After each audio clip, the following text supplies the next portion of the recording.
ورو د افسوس خبره دا ده ما ته دې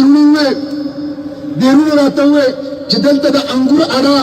او د خم چې کومه راسته لار ده دا د تجارت دپاره د کلاو کې عجیبه وطن دی سیکانو ته کرتارپور کوریډور جوړوي هغه هندوستان چې هغه ورځې 12 جهازونه راوستي وو او په مانسهره بالاکوټ باندې بمباري کړې ده چې روزانه زموږ 2-3 فوجیان په کشمیر کې وو پاکستانیان وژني هغوی دپاره د بغیر پاسپورټه بغیر ویزې نه کرتارپور کوریډور دی او زما د قبایلو دپاره افغانستان ته چې هغه زما په خاوره شریک دي افغانستان چې په ژبه مې شریک دي افغانستان چې په وینه او په نسب مې شریک دي افغانستان چې په عقیده مې شریک دي هغې دپاره بیا